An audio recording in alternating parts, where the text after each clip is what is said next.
me suis dit que ce serait bien de faire un peu le point sur mes 3 mois de partage de contenu, enfin de création de contenu. Bon, pour le mois d'octobre, j'ai pas vraiment fait des trucs ultra bien, on va dire, et j'ai pas noté les stats, ce qui a été plutôt une erreur parce que du coup je ne connais pas mon évolution. Mais du coup, je peux partager avec vous mon évolution entre le 2 novembre et le 1er janvier. Et je pense que peut-être tous les 2-3 mois, je ferai peut-être un petit point déjà pour la postérité. Et puis aussi pour vous montrer un peu l'évolution de tout ça. Je vais garder ma tablette où j'ai noté tous les chiffres. Là, on va commencer avec Instagram. Pour les créateurs artisanaux, c'est quand même pas mal. Donc sachant que c'est un compte que j'ai depuis longtemps, mais que j'utilisais pour ainsi dire pas, il a fallu que ça retravaille un peu l'algorithme, que je poste plus régulièrement pour montrer que j'étais une créatrice de contenu assidue. Donc sur les débuts, ça n'a pas fait grand chose. Voilà, faut dire ce qui est. Parce que donc du coup, au 2 novembre, j'étais à 81 abonnés. Par contre, au 1er janvier, j'en suis à 88. Ce qui fait que j'ai eu 7 abonnés supplémentaires. Je pense que quand on part de là où j'étais, 7 abonnés, c'est pas mal. Au niveau de mes impressions pour Instagram, je trouve que depuis début décembre, je suis peut-être un peu mieux référencée. Alors est-ce que c'est grâce à l'assiduité ou est-ce que j'ai amélioré mon contenu, je sais pas. Car c'est vraiment sur décembre en fait que j'ai commencé à gagner des abonnés, donc j'en ai gagné 2 je crois, suite au marché de créateurs que j'ai fait, donc peut-être que ça a relancé le truc. Et là sur la fin décembre, j'ai gagné quasiment tout le reste. Donc on va voir après sur les prochains mois ce que ça donne. Donc soit mon compte est mieux partagé qu'avant grâce au travail que j'ai fourni, soit c'était l'effet Noël. Concernant TikTok, donc c'était un compte qui était déjà un peu plus fourni niveau abonnés, car au 2 novembre j'étais à 318 abonnés, au 1er janvier j'en suis à 332, ce qui fait 14 nouveaux abonnés, donc merci à vous, bienvenue. C'est surtout au niveau, ce qu'il faut regarder TikTok, c'est pas forcément le nombre d'abonnés, mais c'est plutôt le nombre de vues et de réactions. Donc c'est vrai que sur toute cette période-là, je suis restée bloquée à 250-300 vues. C'est un peu la zone fantôme, on va dire, c'est là où en fait l'algorithme va voir est-ce que tu es un vrai créateur de contenu ou est-ce que tu fais ça juste pour t'amuser. En gros, c'est comme ça que je le vois en tout cas. Ce qui fait que c'est que vers fin novembre, début décembre que j'ai commencé à voir quelques vidéos comme ça qui ont été à 700 vues, que ce soit des contenus extraordinaires. Et je pense juste que ça y est, je commence à être un peu mieux référencée sur TikTok. C'est travailler son algorithme, c'est vraiment bête sur certains points. Et donc du coup, j'en ai quelques-unes, pouf, qui pop à 700. Après, je retombe et puis hop, je remonte. Donc j'ai encore eu le cas, là, donc on est au mois de janvier, où il y en a une hier qui approche les 700 vues. Alors qu'avant, j'en avais eu plusieurs qui étaient bloquées à 300 vues. Et justement, le problème, c'est que j'ai eu 5 vidéos, je crois, qui ont fait 700-800 vues. Et il y a eu la période de Noël où j'ai complètement cassé ce que j'ai fait parce que j'ai pas posté de contenu. Parce qu'il y avait Noël, les enfants, j'arrivais pas à gérer tout en même temps, à faire, surtout à filmer quoi que ce soit, et puis juste faire des assemblages photos, je vois pas l'intérêt.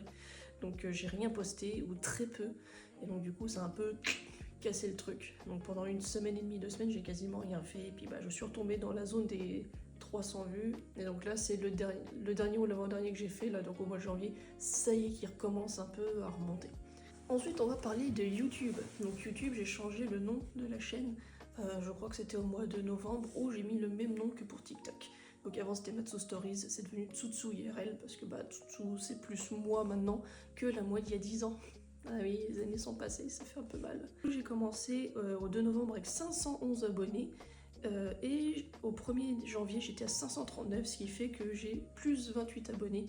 Donc merci à vous, franchement c'est un truc de dingue parce que YouTube, surtout depuis que je fais des shorts, je vois l'impact que ça a. Je commence à faire des petites vidéos longues à côté, mais je fais essentiellement des shorts. Et franchement, c'est drôle de voir les abonnés que je gagne comme ça. Puis aussi, les vues, on voit que YouTube veut mettre en avant les shorts parce que je fais des vues beaucoup plus facilement qu'avec mes vidéos horizontales, on va dire, les formats classiques. C'est pas comme sur TikTok où tu vas devoir poster pour commencer à être référencé. Non, c'est comme tout le monde. Ce qui fait qu'en fait, ça a été quasi instantané. J'ai fait un truc avec, alors je sais pas si c'était le bon hashtag, le bon sujet ou quoi que ce soit, mais tout de suite j'ai commencé à gagner des abonnés et les vues sont plutôt régulières. Donc il y a juste eu une petite cassure là où je sais pas s'ils ont changé l'algorithme fin décembre, mais j'ai un petit peu moins de vues. Et je sais que fin décembre, justement, il y avait eu des problèmes pour faire des uploads, quelques problèmes, j'ai les notifications, à chaque fois je sais plus comment ça s'appelle, mais en gros j'ai dû reposter 2 vidéos, et là je vois que même sur les dernières, donc j'ai un petit peu moins, j'ai un bon nombre de vues, je crois que je suis dans les 800, quelque chose comme ça, 800 vues. Vraiment sur YouTube c'est vraiment dingue. Donc sur YouTube, coucou à vous. Donc là j'ai pas noté, mais à partir de maintenant aussi je vais regarder ce que ça donne sur Facebook et Threads. Donc Threads c'est un peu plus compliqué parce que j'ai pas accès à tout.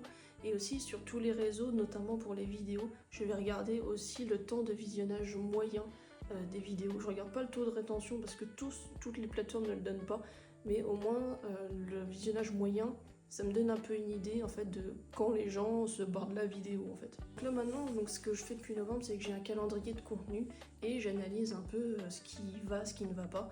Et le problème généralement c'est les carousels. Donc je pense que je vais continuer à les poster sur Instagram et sur Threads. Par contre TikTok ce sera vraiment du bonus parce que, ou alors il faudra vraiment que je sois déter à le mettre parce qu'en fait j'ai l'impression que ça me casse toutes mes stats partout. Instagram encore ça peut avoir de l'utilité parce que c'est plutôt visuel, cosy on va dire sur Insta, mais sur TikTok c'est pas du tout adapté à TikTok. Ils le proposent parce que voilà, et j'en ai encore posté il y a pas si longtemps, mais carousel je pense que je vais en faire moins et je vais pas les poster partout. Et sur YouTube c'est même pas la peine parce qu'on peut pas faire de carousel et faire un montage avec des photos, c'est un peu barbant quoi. Maintenant en fait je vais continuer à me faire des calendriers, mais avec des sujets ou des vidéos qui sont plus abordables pour moi, aussi bien au niveau du contenu que du temps de réalisation. Ça n'a rien à voir avec les réseaux, mais ça peut être lié, c'est ma boutique. J'ai accès aux statistiques, donc je l'ai peut-être pas dit directement, mais j'ai eu que 2 commandes sur mon site, donc une en octobre et une en décembre. Par contre en octobre j'avais eu 52 visites sur ma boutique, donc je pense que c'était au lancement. Et après j'ai une moyenne sur novembre-décembre qui est aux environs de 20. Donc je me dis ça fait quand même des visites, mais j'ai vraiment des jours, plusieurs jours à la suite, des fois où j'ai 0 visite.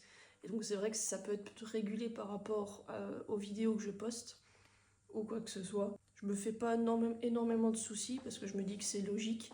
Les gens qui voient mes contenus retombent régulièrement dessus ou bien découvrent complètement le truc, donc ils vont pas forcément aller sur ma boutique. Après moi, 2 commandes, ça me va parfaitement. Après si toi, tu veux soutenir une artisane qui veut en donner, qui a de la niaque, n'hésite pas à aller sur mon site ou alors au moins à t'abonner au réseau sur lequel tu es en train de voir cette vidéo. Et puis un petit like.